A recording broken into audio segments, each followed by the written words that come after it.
Alors bonjour à tous, ici Stiffy pour les contenants de l'Airsoft.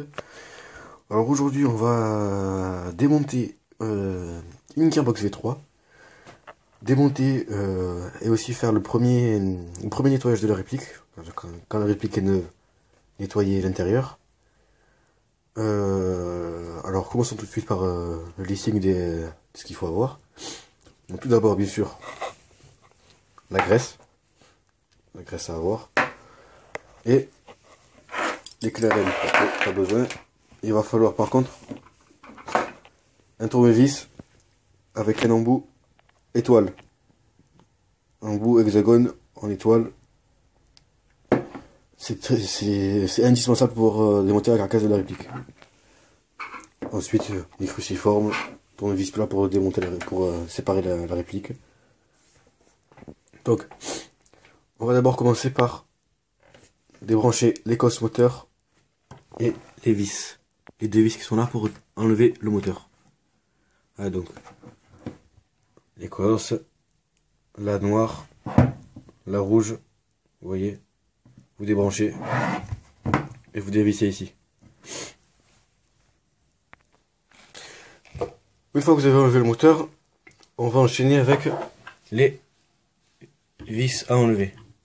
Alors celle-là, il y en a une là, une là, une là et une là.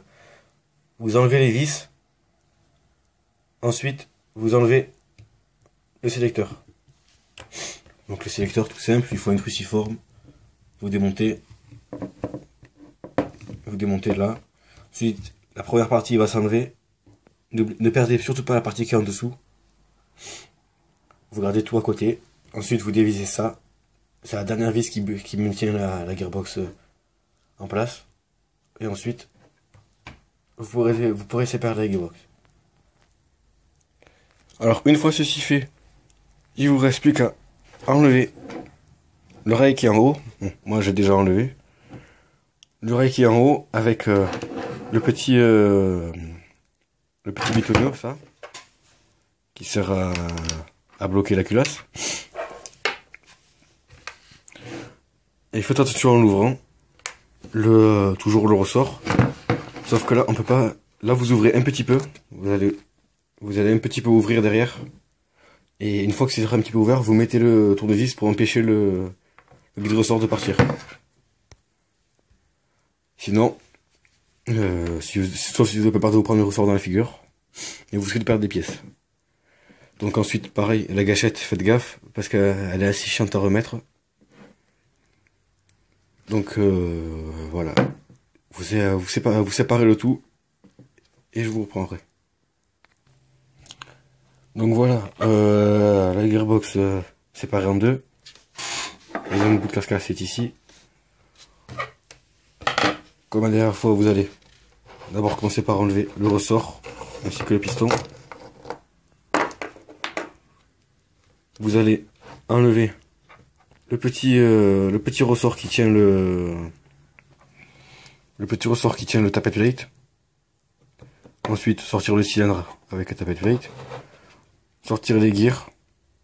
Sortir l'anti-retour. Et là, vous allez voir, il y a un petit ressort ici qui retient en fait le contacteur. Donc vous l'enlevez aussi.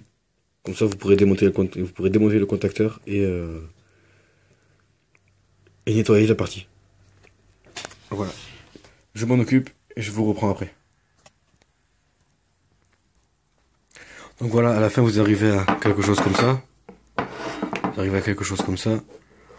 Vous avez le contacteur qui est ici. Ensuite, l'autre bout du contacteur qui est ici. Vous allez prendre un morceau de sopalin ou un morceau de coton et vous allez commencer à nettoyer tout ce qui est les rails, tout ça, tout l'intérieur, toute la carcasse à l'intérieur. Là et là aussi, vous nettoyez tout ça jusqu'à ce que la gearbox soit brillante, grise à l'intérieur. Ensuite, vous ferez de même avec les gears. Là, avec l'anti-retour, le piston, Et après, normalement, le cylindre tappet plate, il ne devrait pas avoir besoin de le faire. Ensuite, peut-être passer un petit coup s'il y a besoin. Donc voilà. Je nettoie et je vous reprends après. Alors, une fois la graisse nettoyée, vous allez prendre votre graisse à engrenage. Vous allez en mettre un petit peu sur votre doigt. Vous allez en mettre sur les rails. Vous allez mettre sur les rails, là, toutes les zones de frottement, là. Là, vous allez en mettre, là, dans les zones où ça frotte, hein, c'est pour ça. Là, pareil. Là, oh, on va nettoyer ici. Là, pareil, là derrière. Ensuite, sur les rails du piston. De même ici. Là. Et normalement, ça devrait être bon.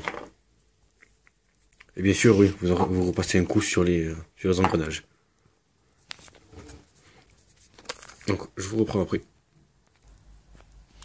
Donc maintenant, une fois que la gearbox a été régressée, vous allez commencer par remettre cet engrenage. Ensuite, vous allez mettre l'anti-retour.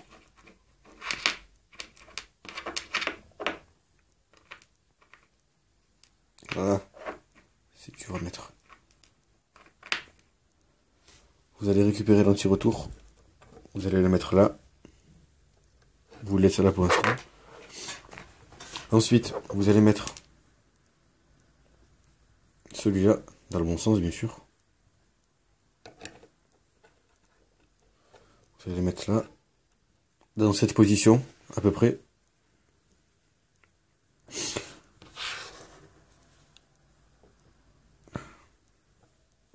Je reviendrai un jour sur le calage des gearbox, mais bon, là je suis pas équipé pour le faire. Donc ensuite, vous allez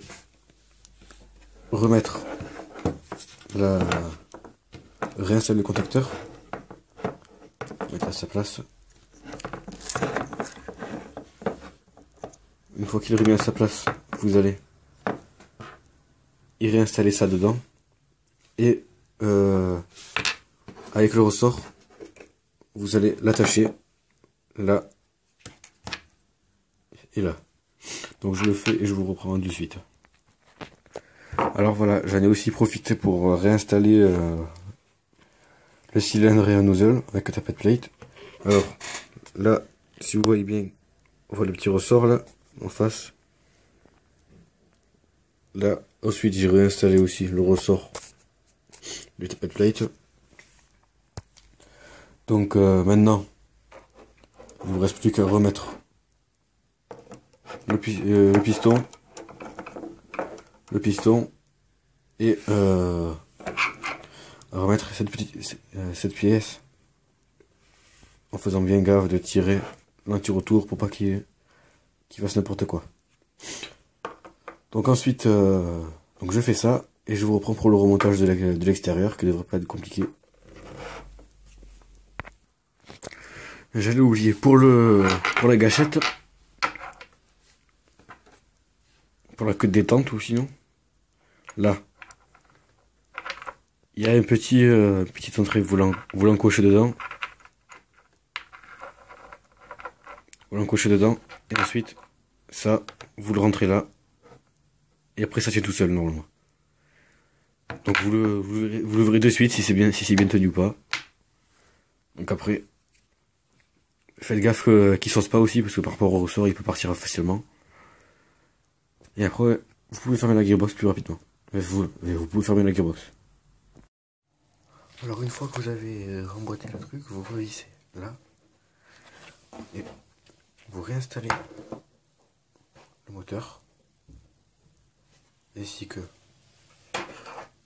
le sélecteur de tir. Et ensuite vous avez fini et vous remontez votre G36 ou AK.